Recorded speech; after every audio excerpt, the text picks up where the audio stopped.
tecnológicas de grande porte. Qual seria a característica diferente? Esta pergunta ficou rolando na minha mente durante muito tempo. Talvez eu estivesse esquecendo do óbvio, que as lembranças das crianças ficam mais próximas da superfície. As crianças ainda não viveram muitos anos, não tiveram experiência suficiente para acumular e nem fixaram profundamente estes assuntos em suas personalidades. Crianças muito pequenas em especial não possuem as camadas adicionais de crenças e condicionamento cultural embaçando suas lembranças, obstruindo sua percepção e levando-as a acreditar que a lembrança de vidas passadas é impossível. E como não existem muitas camadas nem barreiras para suas lembranças vencerem, é muito mais fácil para as crianças terem acesso e resolver problemas do passado. Elas podem executar em minutos o que tomaria muitas sessões para um adulto, e com a ajuda de um terapeuta. Capítulo 5. O transe é fácil. Deixando o mundo externo para trás. Após nos mudarmos para Filadélfia, falei com Normange pelo telefone. Havia guardado uma série de perguntas e o bombardeei impiedosamente. Ele percebeu que eu estava buscando algo e, querendo me ajudar, me fez uma proposta. Se eu fosse visitá-lo na Flórida, ele me ensinaria a fazer regressões. A única condição seria de que eu continuasse meu treinamento em hipnoterapia quando voltasse para casa. Não perdi muito tempo para planejar uma visita a Disney World com minha mãe e as crianças. Eu iria aprender com Norman enquanto minha mãe curtia os netos. E todos sairiam satisfeitos. Deixei as crianças com mamãe e fui para a casa de Norman. Passamos 2 dias falando sobre cura, subconsciente, xamanismo, Kauna do Avi e hipnotismo. Voltávamos sempre a tratar da questão de como se abre o fluxo da memória. Cobri Norman de perguntas, como Sarah e Shazi tiveram acesso às suas lembranças tão rapidamente sem uso de hipnose formal. É possível hipnotizar crianças como se faz com adultos. Se tentássemos regredir Sarah e Shazi outra vez, eles iriam para as mesmas vidas passadas ou para vidas diferentes. E se fossem vidas diferentes, também seriam traumatizantes. A hipnose, explicou Norman, é apenas um estado de concentração focalizada. Entramos e saímos do estado de hipnose o tempo todo, alterando apenas a nossa concentração de fora para dentro. Por exemplo, quando estamos profundamente absortos vendo TV, um filme, ou lendo um romance cativante, fechamos nossa percepção aos sons e atividades que nos rodeiam. Entramos num transe leve. Algumas vezes, ao dirigir um automóvel numa estrada, nossa atenção falha. Mergulhamos nos nossos pensamentos e só descobrimos tarde demais que passamos muito da nossa saída. Isto também é um transe leve. Certamente uma parte de nós continua sendo capaz de dirigir o carro e permanecer na estrada, mas a percepção consciente do que estamos fazendo fica temporariamente suspensa. O mesmo acontece com estados de transe hipnótico. A percepção consciente é suspensa num certo grau, enquanto a mente é ocupada por pensamentos interiores, imagens e sentimentos. A consciência não é totalmente desligada, está monitorando permanentemente. Por esta razão, durante uma regressão, uma pessoa pode pedir um lenço de papel ou levantar para ir ao banheiro, e permanecer em transe até voltar para a cama. Norman afirmou que o transe é o mesmo em crianças. Se existe alguma diferença, é apenas que crianças entram e saem do transe mais facilmente com mais frequência que adultos. Se você observar crianças, sobretudo as muito pequenas, poderá perceber que seus olhos parecem maiores e sua respiração muda enquanto olham fixamente o vazio por períodos curtos de tempo. Parecem estar desligadas, em um mundo próprio, sem perceber o que se passa à sua volta. Na realidade, estão num estado leve de transe, se concentrando numa realidade interior. Que será que percebem exatamente neste estado? Não sabemos ao certo. Mas alguns psicólogos acreditam que as crianças mais inteligentes e criativas são as que olham fixo mais frequentemente, sem interrupção. Portanto, este não apenas é um processo natural e seguro para crianças, mas parece que também lhes é benéfico. Norman explicou que usa uma variedade de técnicas com clientes adultos: relaxamento, respiração, imaginação guiada para auxiliá-los a se concentrar em sensações interiores ao invés das exteriores. Fechar os olhos e se concentrar na respiração dá início ao processo. A concentração interior é então aprofundada, fazendo-se o paciente imaginar uma cena bonita ou qualquer outra imagem convidativa, que ocupe a mente. À medida que o cliente vai perdendo contato com distrações sensórias exteriores, dá-se uma transição, e a realidade interior do cliente começa a adquirir uma vida própria. A consciência descansa enquanto o subconsciente torna-se dominante. Uma vez que o cliente esteja em transe, Norman dá uma sugestão como vá até uma vida passada ou vá até o tempo em que seu problema começou. Estas sugestões funcionam como chaves para liberar experiências mantidas no subconsciente, o cofre de armazenagem das lembranças. Se a chave couber na fechadura, a porta para a memória se abrirá. Algumas vezes, porém, a porta não abrirá. Seja porque o terapeuta não encontrou a chave certa ou porque o cliente ainda não está preparado, por algum motivo, para penetrar nas lembranças de suas vidas passadas, e a porta fica trancada. O consciente de algumas pessoas é simplesmente forte demais para abrir a guarda, e luta contra o processo.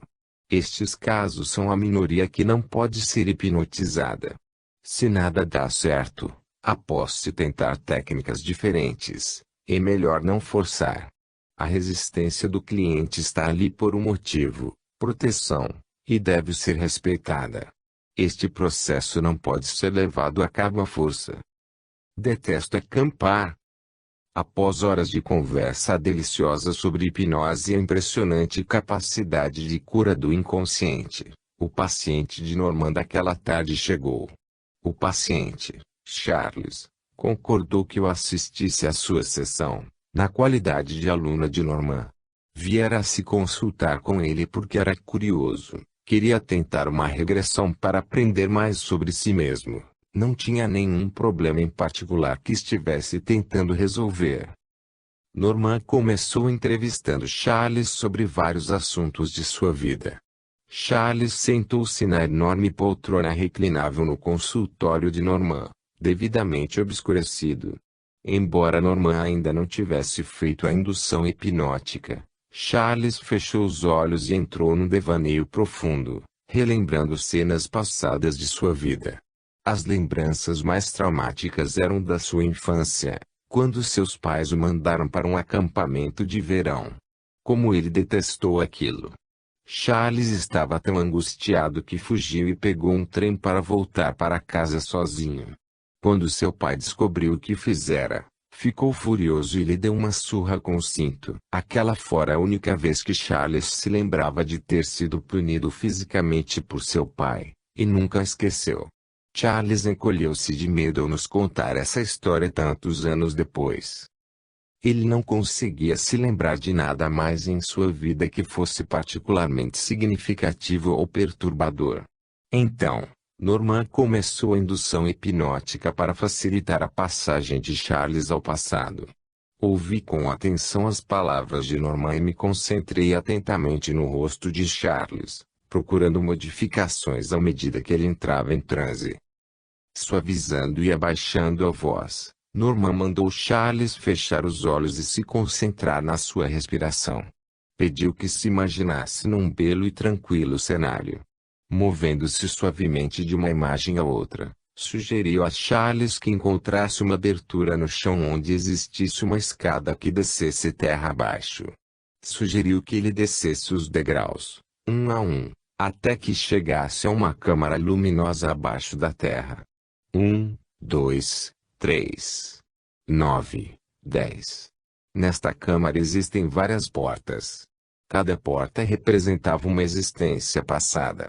Podia escolher qualquer uma delas para visitar, bastando ir até uma delas e abri-la.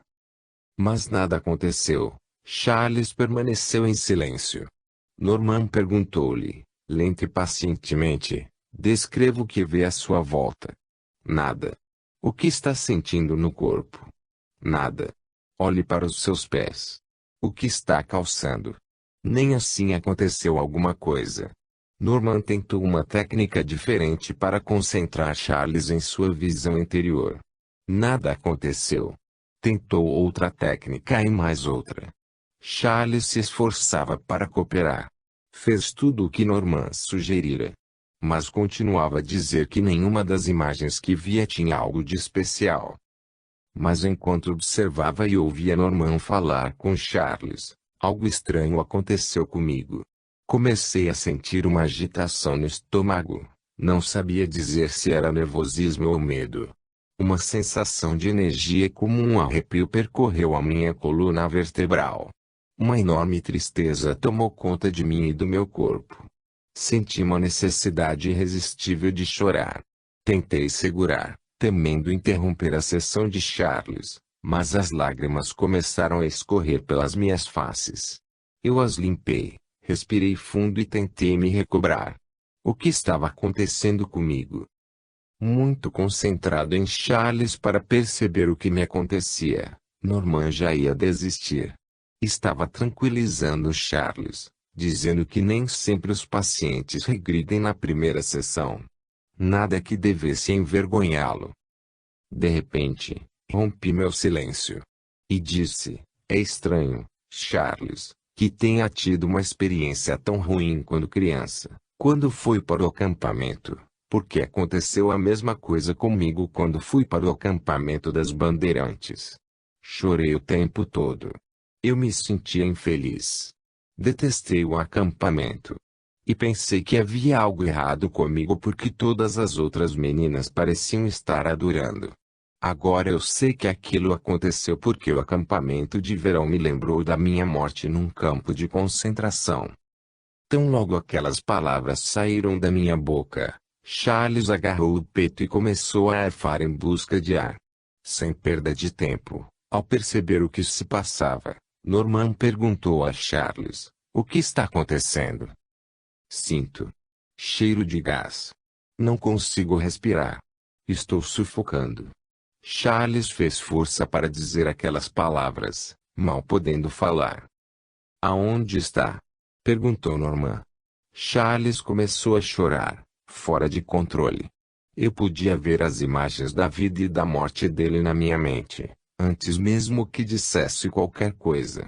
Entre os soluços, descreveu em detalhe o terror que estava sentindo como um jovem dentro de um salão frio e escuro, apinhado de gente.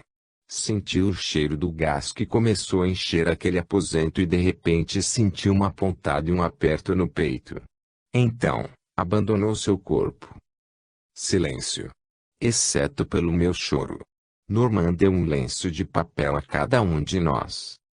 Quando Charles acalmou-se o suficiente para falar, Norman pediu que ele fosse a um ponto anterior da sua vida. Charles contou sua vida como jovem judeu polonês, retirado de sua casa à força com a família e os vizinhos. Relembrou de uma viagem de trem opressiva e tenebrosa. Depois, encontrou-se naquele aposento, arquejando em busca de ar, à medida que o gás penetrava em seus pulmões. Norman encorajou Charles a continuar descrevendo sua vida, fazendo-o passar outra vez por sua morte na câmara de gás, até que suas dores no peito desaparecessem e ele pudesse voltar a respirar livremente. Após haver passado pela morte naquela vida anterior outra vez, estava em paz. Tivemos outra surpresa. Assim que Charles saiu do transe, exclamou, era por isso que eu tinha ataques de ansiedade. Sem nenhuma razão aparente, meu batimento cardíaco acelerava, sentia dores no peito e arfava em busca de ar. Quando criança, meus pais me levavam a um especialista atrás do outro, mas nenhum deles conseguia achar o problema orgânico. Chegaram até a me levar a um psiquiatra, que também não pôde me ajudar. Agora, Tudo faz sentido. A ansiedade, as dores no peito e minha dificuldade em respirar eram provenientes da minha morte num campo de concentração. O acampamento de verão me lembrou o campo de concentração. Não podia suportar aquilo. Agora, tudo faz sentido. Após a sessão, Charles e eu nos abraçamos fortemente e choramos. Olhamos um para o outro num silêncio de compreensão mútua, partilhando nossa gratidão por aquela experiência tão profunda, por uma ligação tão íntima. Norman e eu levamos Charles até lá fora, onde brilhava um sol luminoso, para dizer adeus. Após sua partida, rimos ao perceber quão perfeita tinha sido aquela lição para mim, melhor que qualquer coisa que tivéssemos planejado. Como Charles não respondera imediatamente às sugestões de ir para o passado, tive a oportunidade de ver Norman utilizar todo o seu repertório de técnicas, reunindo algumas que não usa ordinariamente. E, ainda mais importante, aprendi a confiar na minha intuição. Aparentemente, eu também entrara em transe quando Norman fez a indução hipnótica. E como estava concentrada em Charles, de alguma forma sintonizei com sua lembrança, a princípio emocionalmente, o choro, e depois visualmente, quando o vi num campo de concentração. Confiei na minha intuição e ofereci aquela chave para a lembrança de Charles. Ela serviu perfeitamente e a lembrança de Charles brotou. Norman explicou que não é incomum que um terapeuta de vidas passadas faça isso com um cliente. Algumas vezes um terapeuta imagina junto, enxergando o que o paciente vê, e captando as emoções da lembrança. Paraíso de vidas passadas. Voltei da Flórida com uma dedicação renovada às minhas pesquisas, como passei a chamá-las, audaciosamente. Também voltei com uma longa bibliografia que me foi dada por Norman. Li muito, livros sobre o Dr. Milton Erickson, considerado por muitos como o grande mestre dos hipnotizadores e curandeiros, livros sobre programação neurolinguística e, é claro, livros sobre vidas passadas e terapia de vidas passadas. Para cumprir meu acordo com Norman, descobri um hipnoterapeuta na Filadélfia que concordou em me ensinar os fundamentos da hipnose. Consegui o endereço do Dr. Roger com Patrick Cati, e lhe escrevi. Ele me respondeu, mandando um exemplar da programação dos seus seminários. Entre eles havia um programa de treinamento de uma semana durante o verão no norte do estado de Nova York. Nem era preciso perguntar, eu iria participar. Em fins de junho, deixei Chaz e Sarah na casa de minha mãe e continuei até o Vale do Rio Hudson, onde o treinamento se realizava numa grande casa rústica à beira de um lago, um lugar tranquilo, onde podíamos nos concentrar apenas em regressão a vidas passadas. Participei de um grupo de 15 pessoas, incluindo terapeutas, psiquiatras, uma assistente social, um advogado, educadores, uma parteira e um professor de yoga da Costa Rica. Passei a semana fazendo regressões em pessoas e regredindo eu mesma, e falando de vidas passadas. Assistimos Roger demonstrar suas técnicas com membros do grupo, praticando os princípios expostos em seu livro. Vi participantes do seminário experimentarem uma incrível variedade de emoções e sensações, ao regredirem às suas vidas passadas. Choraram, se lamentaram, riram, rolaram pelo chão a semana inteira. Estava espantada com a profundidade com que as pessoas mergulhavam em suas histórias passadas e com as poderosas e elegantes técnicas de indução de Roger. Raras vezes usa a indução hipnótica formal. Ao invés disso, usa imagens, pensamentos e frases recorrentes, roteiros de vida, sintomas físicos ou sentimentos como pontes para a história da vida passada. E como essas lembranças possuem diversos componentes, mentais, emocionais e físicos, quando alguém fechava os olhos e se concentrava em alguns deles, fazia emergir uma história de vida passada completa. Por exemplo, se alguém descrevesse seu problema como um roteiro de vida recorrente do gênero "nunca me sinto seguro", Roger diria à pessoa que repetisse a frase muitas vezes, enquanto se concentrava na sua respiração. Nunca me sinto seguro, nunca me sinto seguro, nunca me sinto seguro. Com esta repetição, as imagens e os sentimentos começavam a brotar na consciência do paciente e tomavam vida própria, aglutinando-se numa vivida história de vida passada. O mesmo pode ser feito com sentimentos. Um paciente é instruído a dar nome aos sentimentos e repetir aquelas palavras até que uma imagem que pertence à história lhe venha à mente. Finalmente, entendi por completo os mecanismos através dos quais Norman chegara às lembranças dos meus filhos da primeira vez, na cozinha. Usou uma técnica de ponte ao pedir: diga-me o que vê quando ouve os sons altos que lhe dão medo, feche os olhos e me diga o que vê quando sente medo de fogo. Ele usava os medos deles e as sugestões sensoriais que os destravavam como ponte para chegar às histórias de suas vidas passadas. Breve teria a oportunidade de experimentar aquelas técnicas em primeira mão. Pelo final da semana, formamos duplas para trabalhar. Minha parceira e eu encontramos um recanto isolado na casa, e deitei no meu colchonete no chão. Ela pediu que eu escolhesse uma grande ansiedade sobre a qual quisesse trabalhar e a descrever-se. Disse que me sentia muito pouco à vontade quando Roger pedia que me dirigisse a todo o grupo. Sempre tive um medo mortal de falar em público. Ela pediu que eu mantivesse aquele sentimento na mente. Eu o fiz.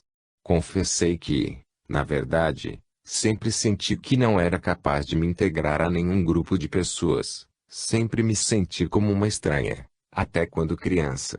Integração sempre fora um grande problema para mim, e sempre me deixava embaraçada em muitas situações.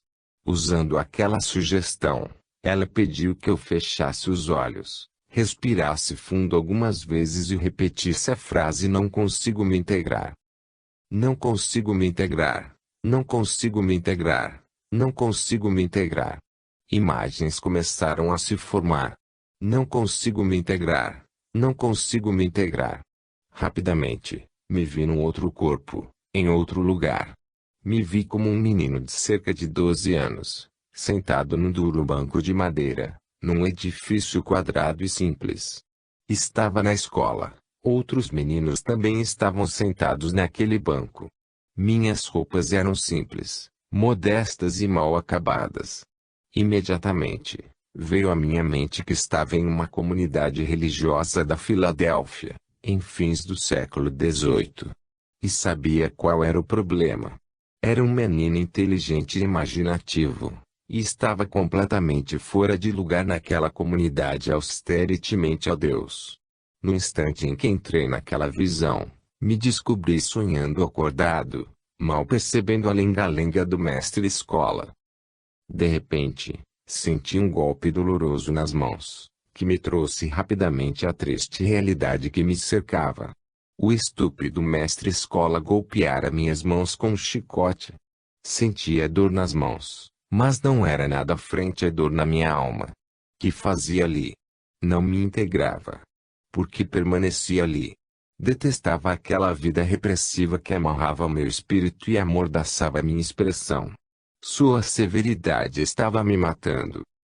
Na cena seguinte, me vi subindo numa velha cerejeira. Não apenas me via, como também podia sentir a casca rugosa sob os meus dedos e a corda de cânhamo que levava nos ombros. Tinha tomado uma decisão. Não podia mais voltar atrás. Comecei a chorar, atormentado pela culpa, pensando em meus pais. Rezei pedindo o perdão deles e a clemência de Deus. Senti a corda grosseira no meu pescoço. Ainda hesitei antes de pular do galho, perturbado pela sensação de queimadura nas mãos, onde o mestre-escola me batera. A sensação de queima se transformou num formigamento elétrico. Minhas mãos pareciam vivas.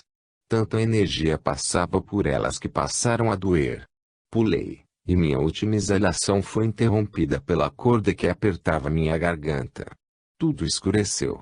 Meu último pensamento foi um pedido a Deus para que libertasse meu espírito, deixando-o expressar-se livremente. Minhas últimas sensações foram de sufocamento e uma imensa energia nas mãos.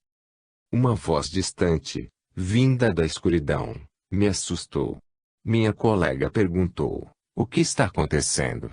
Então, tive uma visão de mim mesma na minha existência no século XIX, o homem elegantemente vestido, tocando piano com uma graça sobrenatural. A expressão plena do meu espírito fluía sem esforço através das minhas mãos. Minhas mãos tinham vida, mas meus pulmões estavam fracos pela doença.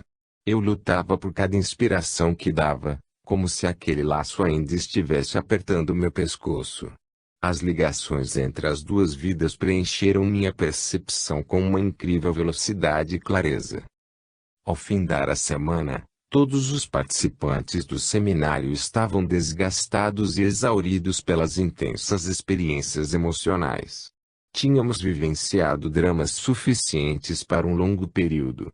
O mais incrível, porém, é que muitos de nós nos sentíamos mais leves e felizes devido a isso. Comemoramos o fim do seminário com um suntuoso jantar regado ao vinho de uma vinícola local. Para suavizar o clima, e fazer o que mais gosta, Roger nos divertiu com sua imitação perfeita do grupo Monty Python, fazendo-nos rolar no chão de tanto rir. Lembranças espontâneas duplas.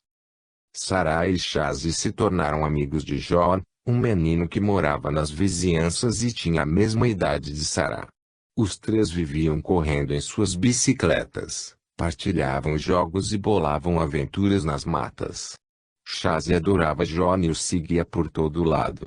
Estava contente por meus filhos terem encontrado um amigo de quem ambos gostavam. Porém, esta paz e harmonia não duraram muito. Sarah ficou com ciúmes da amizade de Chazzy por John, e passou a zombar de Chazzy, dizendo que John não gostava dele de verdade. Falou que John só ficava perto dele por não ter nada melhor que fazer, ferindo os sentimentos de Chazzy. Certo sábado à tarde, Chazzy e John reuniram grandes caixotes de papelão e passaram o dia cortando e emendando. Enfiei a cara pela porta do quarto para ver o que faziam. Estavam ambos curvados sobre um enorme modelo de um castelo de papelão, adornado com torres, janelas, portas e uma ponte levadiça. Estava tão encantada de vê-los divertindo-se com sua própria criação, ao invés de estarem diante de um videogame, que refreei meu instinto natural de limpeza e deixei-os sem mencionar a bagunça que faziam. De vez em quando Sarah espiava pela porta do quarto, para ver o que faziam, e depois se retirava para o seu quarto, emburrada. Mais tarde, depois que John foi embora, Sarah voltou a aborrecer Chazzy por causa de John. Desta vez ele explodiu. Começou chorando histericamente, correu para o seu quarto e jogou-se na cama. Sarah correu para o seu quarto e bateu a porta. Ouvi a confusão e subi correndo para ver o que estava acontecendo. Fui primeiro ao quarto de Chazzy, para consolá-lo. Cuidaria de Sarah depois, pensei. Chazzy estava deitado de bruços, soluçando. Minhas tentativas de consolá-lo não funcionaram. Continuou chorando. Depois, ainda soluçando, me disse que via imagens se aproximando dele, de uma existência durante o tempo dos castelos. Não tinha certeza de onde ia com aquilo, mas o encorajei a deixar as imagens surgirem e me dizer o que via. Sou uma jovem mulher. Estou vestida com um vestido longo. Estou num quarto em um castelo de pedras. Estou muito, muito triste. Estou morrendo de desgosto. A esta altura Chazzy se voltara sobre a cama e estava deitado calmamente, contando-me a história. Falava vacilante, as frases aos pedaços, levemente audíveis. Curvei-me e me aproximei, para poder ouvir o que dizia. Está morrendo de desgosto. Encorajei-o a falar. Sim, estou prometida a um rapaz, mas não amo. Gosto de outra pessoa. Meu pai quer que me case com ele, para ficar mais rico em terras. Não pensa nem um pouco em mim, pensa apenas na terra que vai receber. Não quero casar com o homem que escolheu para mim, e o disse a ele. Meu pai fica furioso comigo e me prende no meu quarto para eu não fugir. Já não como. Não quero viver mais. Meu coração se partiu. Morro de desgosto. Após alguns segundos de silêncio, Shazi falou: Sarah foi meu pai, e John o homem com quem eu queria me casar. Durante todo o tempo em que a história de Shazi foi se desenrolando, Sarah brincava com o pula-pula no seu quarto. Podia ouvir o barulho das molas do brinquedo. Súbito, ela entrou no quarto sem aviso e gritou. Tinha todo o direito de fazer aquilo, como o pai dela. Eu era a lei na terra. Girou sobre os calcanhares, correu para fora do quarto e desceu as escadas fazendo barulho. Levei alguns segundos para entender o que estava acontecendo. Era extraordinário. De alguma forma, Sarah colou nas lembranças de Shazi, destravando suas próprias lembranças daquela existência. Naquele instante desejei poder estar em dois lugares ao mesmo tempo. Shazi ia se acalmando, corri escada abaixo e encontrei Sarah sentada na poltrona da sala, com os braços cruzados diante do peito e com o queixo projetado para frente, desafiadoramente. Ela olhava rigidamente para frente, com lágrimas rolando e repetindo: tinha todo o direito de fazer aquilo, como o pai dela. Eu era a lei da terra.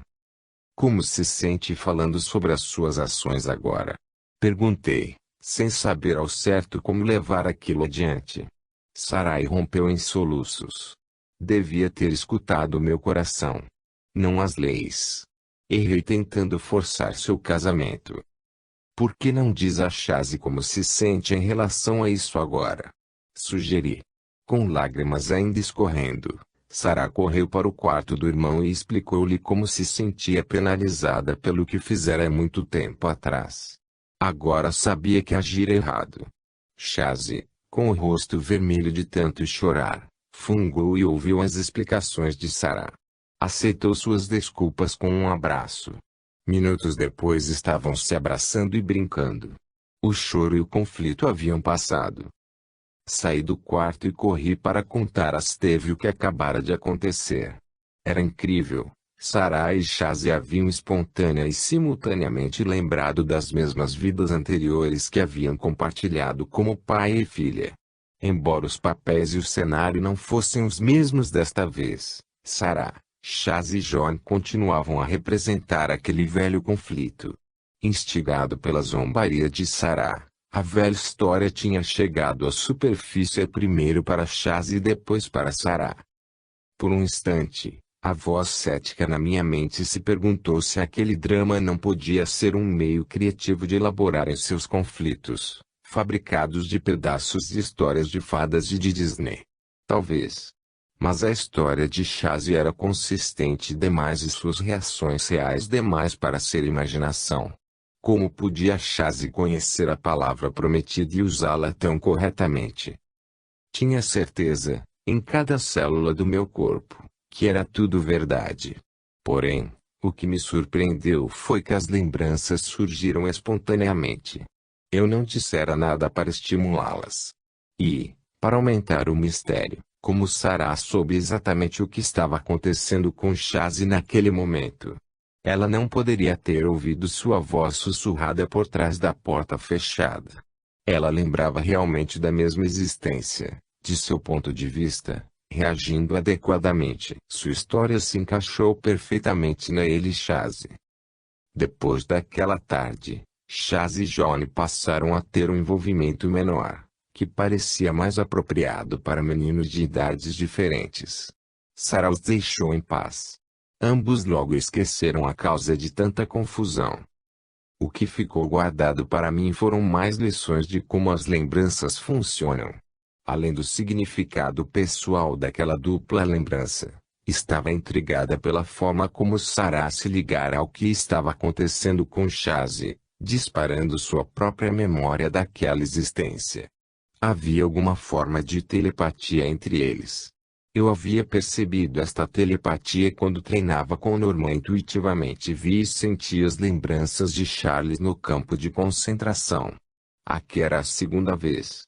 Mais importante era o fato de que as crianças haviam lembrado espontaneamente da mesma existência partilhada.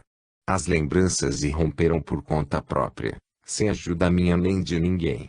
Pensei no que Norman dissera. As crianças entram e saem do transe o tempo todo. Vendo o que acabara de acontecer com meus filhos, me perguntei se outras crianças teriam lembranças de vidas passadas espontâneas também. Capítulo 6. Dr. Ian Stevenson. Enquanto procurava e lia todos os livros sobre vidas passadas e reencarnação, encontrei referências ao Dr. Ian Stevenson. Stevenson era chefe do Departamento de Psiquiatria da Escola de Medicina da Universidade da Virgínia e havia documentado milhares de casos de crianças que relembraram espontaneamente suas vidas passadas. Precisava conhecê-lo melhor. Mandei buscar na Universidade da Virgínia 20 cases Suggestive of Reincarnation e Children Who Remember Previous Lives. Quando os livros chegaram, rasguei a embalagem e me pus a folheá-los. Virando as páginas rapidamente, vi capítulos intitulados Tipos de Evidência para Reencarnação, Variações de casos em culturas diferentes e o comportamento das crianças relacionado com vidas prévias. Dei um grito de alegria quando vi as tabelas de 20 casos, enormes tabulações impressas lateralmente. Tinha que virar o livro para poder ler, comparando dezenas de fatos que cada criança havia lembrado de uma vida passada com uma pessoa real que vivera anteriormente. Por exemplo, o caso de Parmod, um menino indiano de 2 anos e meio, que lembrava de ter possuído uma grande loja de guloseimas em outra cidade. Quando sua família o levou a tal cidade, ele foi diretamente para a loja e mostrou como se montava uma complicada máquina de refrigerantes que havia sido propositalmente desmontada para testá-lo. Michael Orange, de 3 anos, do Texas, surpreendeu a mãe com detalhes específicos sobre um acidente automobilístico que ele afirmava tê-lo matado. A vida de que se lembrava era do namorado de sua mãe no ginásio, que ninguém nunca mencionara. O namorado morrera num acidente de automóvel, exatamente como Michael descrevera. Quando a menina Sukla, da Índia, tinha 1 ano e meio, ninava um bloco de madeira e o chamava de Minu, sua filha. Nos anos seguintes, Sukla relembrou detalhes suficientes de sua vida passada, permitindo que a família levasse para sua casa anterior e a reunisse a Minu, uma menina cuja mãe morrera quando ela ainda era um bebê. Os livros estavam repletos de casos tão fascinantes quanto aqueles. A cada caso, uma criança muito pequena, geralmente com 2 ou 3 anos, sem o auxílio de ninguém, relembrava detalhes específicos suficientes de uma vida passada, de modo que sua identidade anterior pudesse ser estabelecida. Então, o Dr. Stevenson investigava o caso e verificava que a criança não havia sabido nada sobre a pessoa relembrada pelos meios normais, ficando a lembrança de vidas passadas como única explicação. Porém, quanto mais eu lia, mais desapontada e abalada ficava, descobrindo que o Dr. Stevenson não estava nem um pouco interessado no potencial curativo das lembranças. Eu havia suposto que, sendo psiquiatra, teria interesse na cura. Mas, aparentemente, não tinha. Fechei o livro frustrada e tirei um cochilo. A prova é a questão. Nos dias seguintes, tentei entender a abordagem do Dr. Stevenson àquelas lembranças. Percebi que ele é, antes de mais nada, um empirista. Sua missão era reunir dados e publicá-los sem floreios para que os outros os examinassem. Evitava tirar conclusões ou fazer assertivas. O Dr. Stevenson deixa de lado a questão da cura, preferindo responder a uma questão maior que tem intrigado o homem desde o início dos tempos: o que sobrevive à morte física. Graças aos enormes esforços de toda a sua vida, pela primeira vez na história da ciência tínhamos evidência objetiva para provar a reencarnação. Provas que sugeriam fortemente que algo da nossa individualidade sobrevive à morte física. Quando entendi aquilo, Minha frustração se desfez. Passei a sentir gratidão pelo que aquele homem havia feito, por tantos anos de esforços em busca de provas empíricas e pelo enorme legado que ele deixava com a sua pesquisa. Senti respeito, admiração até espanto, quando finalmente compreendi o significado e as implicações do trabalho dele. Com minha nova atitude, a história de como o Dr. Stevenson começou sua pesquisa e conseguiu construir um nicho tão sólido para a reencarnação tornou-se fascinante. O Dr. Stevenson é médico e psiquiatra, mas no início de sua carreira desencantou-se tanto com a psicanálise freudiana quanto com a psicologia behaviorista. Começou a explorar outras teorias de desenvolvimento da personalidade e, através da pesquisa, chegou para a psicologia. A parapsicologia é um ramo da ciência que procura provas objetivas da existência de capacidades superiores da mente, tais como telepatia, e de provas de que algo sobrevive à morte física, como os poltergeists, que o paradigma conservador da psicologia não admite existir. Procurando na literatura sobre a parapsicologia, o Dr. Stevenson descobriu alguns relatórios isolados e esparsos de relatos de lembranças espontâneas de vidas passadas em crianças. Indo mais fundo, acumulou 44 casos que haviam sido publicados em jornais, revistas e livros, nos últimos 100 anos. Todos foram dados como anomalias e histórias fascinantes de ocorrências inusitadas que, quando examinadas isoladamente, eram facilmente descartadas como sendo insignificantes. Mas, quando ele começou a analisar e resumir aqueles casos, percebeu que tinham muitos pontos em comum. Os padrões o convenceram de que os casos provavelmente eram autênticos e justificavam investigações mais profundas. Ele viu uma oportunidade para consolidar aqueles casos e oferecer novas e fortes evidências para o debate sobre a reencarnação. Um estudo sistemático sobre as lembranças de vidas passadas em crianças nunca fora tentado antes. Em 1961, ele viajou para a Índia para investigar um único caso novo e confirmar alguns casos publicados antes. Pouco depois de chegar, teve uma surpresa. A notícia de que um professor americano estava interessado em lembranças de vidas passadas de crianças se espalhara, e as pessoas começaram a trazer casos novos à sua atenção. Nas 5 primeiras semanas de permanência na Índia, encontrou 25 novos casos para investigar. Em 3 anos, já eram 400. Aquele era o início de um projeto que ocuparia pelo resto de sua carreira. Começou a procurar casos obstinadamente, onde quer que os encontrasse, inovando constantemente e melhorando seus métodos de pesquisa. Logo outros pesquisadores começaram a copiar seus métodos e a reproduzir seus resultados. O Dr. Stevenson, hoje na casa dos 70 anos, ainda é a referência neste campo de pesquisa em constante crescimento. Sua mais brilhante inovação foi olhar para as crianças à procura de provas de reencarnação. Quando adultos têm lembranças de vidas passadas, é impossível provar, sem sombra de dúvida, que o paciente não tem obtido as informações em livros, teve ou por ouvir falar. Mas as lembranças de crianças são relativamente puras, ainda não maculadas pela experiência terrena. Com crianças muito pequenas é possível identificar quase tudo a que já estiveram expostas, tornando mais fácil isolar as lembranças que podem ser explicadas apenas por uma vida passada.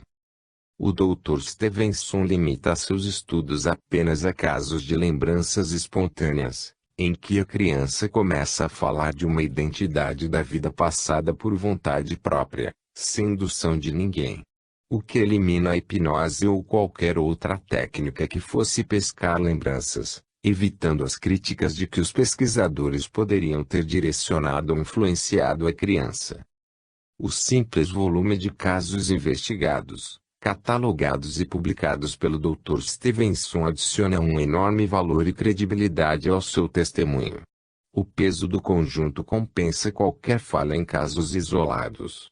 Um princípio científico bastante bem demonstrado é aquele que afirma que padrões genéricos obtidos de muitos experimentos são mais confiáveis do que um caso tomado isoladamente, não importa quão irrefutável este caso possa ser. Quando um crescente volume de casos de outros pesquisadores mostra os mesmos padrões, a prova é quase irrefutável.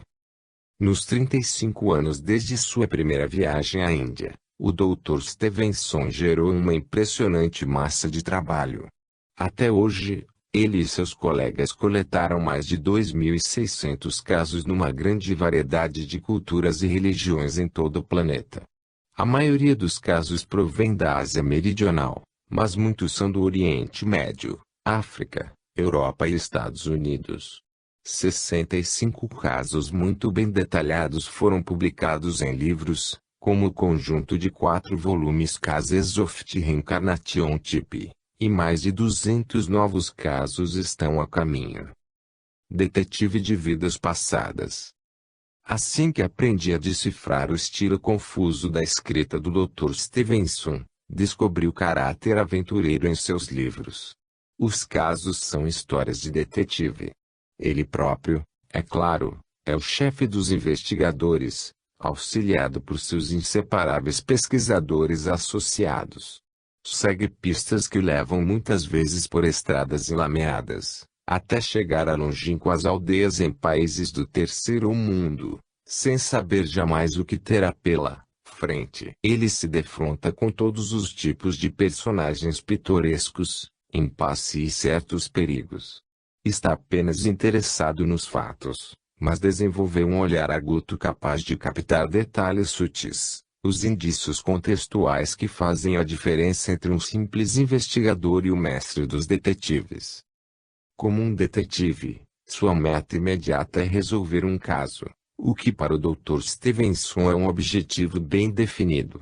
Um caso está resolvido quando ele encontra uma criança que tenha lembranças espontâneas e detalhadas de uma vida passada e é capaz de comparar as lembranças da criança com a vida de uma, e apenas uma, pessoa falecida. Ele chama a pessoa falecida de personalidade prévia.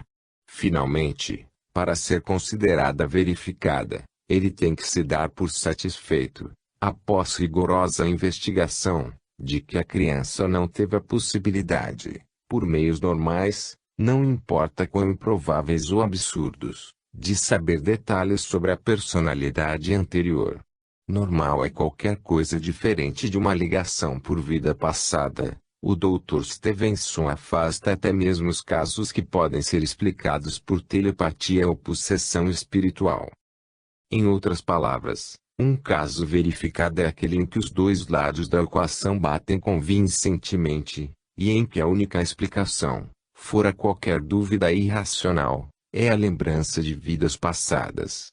O Dr. Stevenson tem mais de 800 casos verificados em seus arquivos. De onde vêm esses casos? Por estar estudando o fenômeno natural das lembranças espontâneas, não podem ser criados em clínicas ou laboratórios. O Dr. Stevenson tem que ficar esperando que os casos cheguem até ele. Tem que confiar numa rede internacional de batedores e colegas que coletam os relatórios e rumores da existência de crianças que afirmam lembrar de vidas passadas. Uma das razões pelas quais tem tantos casos na Índia é que sua rede de informações está mais desenvolvida naquele país do que em qualquer outro. Cada um desses casos começa quando uma criança, geralmente entre 2 e 4 anos, sem indução de ninguém, começa a falar sobre uma vida passada.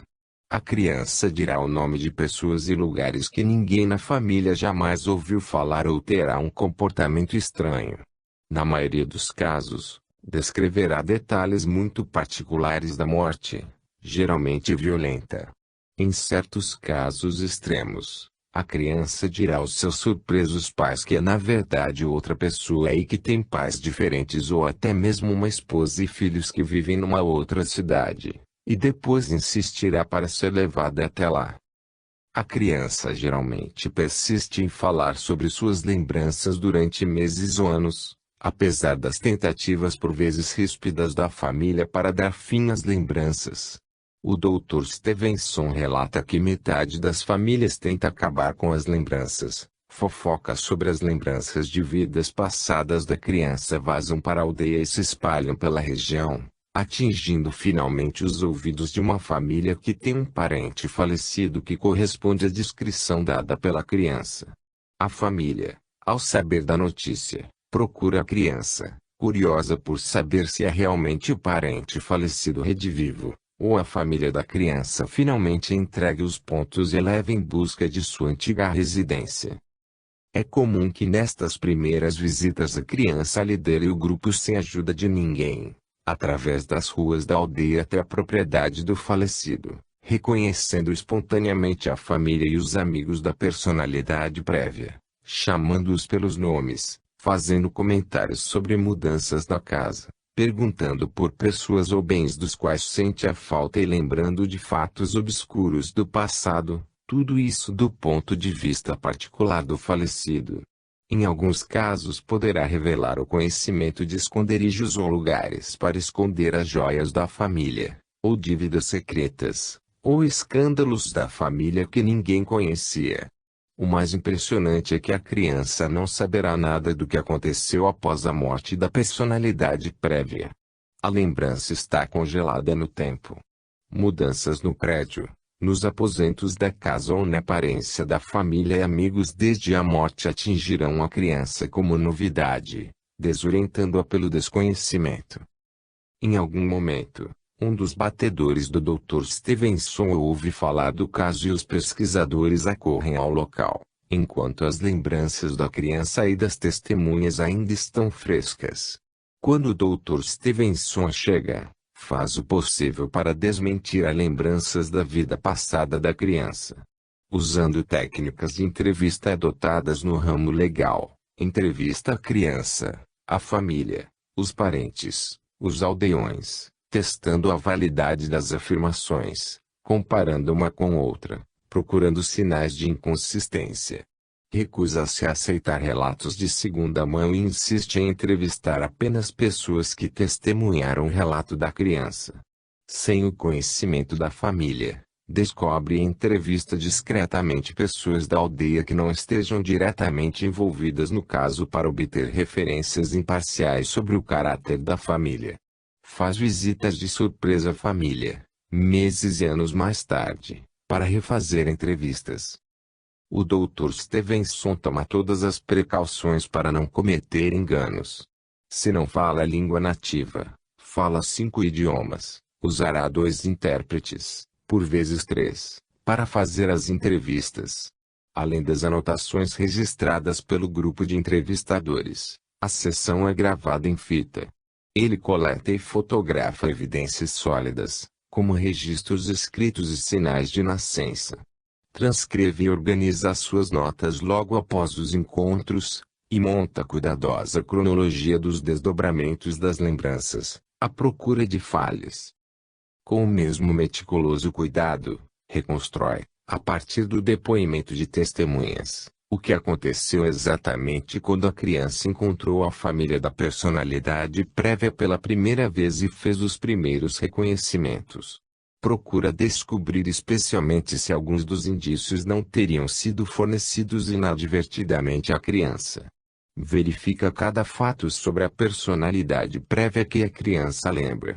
Em média, em todos os casos resolvidos, 90% dessas declarações foram confirmadas. Depois, investiga qualquer contato que possa ter havido entre as duas famílias, por mais indireto e remoto que tenha sido. Faz pressão para descobrir qualquer outra oportunidade que a criança tenha tido para aprender os fatos que alega lembrar. Quando o Dr. Stevenson publica um caso, inclui todos os fragmentos de dados que possam ter algum significado sobre a sua validade. Através do texto, explora todos os prós e contras de todas as possíveis imperfeições ou falhas do caso, qualquer coisa que possa desacreditá-lo. Estas questões são descritas e dissecadas em detalhe. Quer assegurar ao leitor que examinou todas as possibilidades de que a criança possa ter obtido informações, por mais improváveis que sejam. Algumas dessas discussões individuais consomem várias páginas, o que torna a leitura lenta. O Dr. Stevenson vai até o fim seguindo seu método rigoroso e empírico. Fiquei espantada com a quantidade de tiros certeiros que as crianças dão com as suas lembranças. Estes casos estão repletos deles, mas nos seus textos o cientista nunca fica ansioso. Jamais chama atenção para as coisas extraordinárias que essas crianças são capazes de dizer e fazer. Estas pepitas cintilantes da evidência de vidas passadas, junto com algumas das mais insondáveis e bizarras histórias humanas que jamais li, estão enterradas entre resíduos de dados e comentários técnicos. Doce Swarnlata. A história de Swarnlata, em 20 Cases, é característica dos casos do Dr. Stevenson. As lembranças de vidas passadas da menina começaram quando, aos 3 anos de idade, deu informações suficientes para localizar a família da pessoa falecida de que se lembrava. O caso foi resolvido, e ela forneceu mais de 50 fatos específicos que foram verificados. Mas o caso de Swarnlata é diferente da maioria porque as lembranças dela não desapareceram. E é um caso bonito, caracterizado por amor e lembranças felizes. Swarnlata Mishra nasceu numa família de classe média em 1948, na cidade de Pradesh, Índia. Aos 3 anos de idade, viajava com seu pai, passando pela cidade de Katini, a mais de 50 quilômetros de casa, quando subitamente apontou e pediu ao motorista para entrar numa rua e ir até minha casa. Disse que ali poderiam tomar uma xícara de chá melhor que em qualquer lugar da estrada.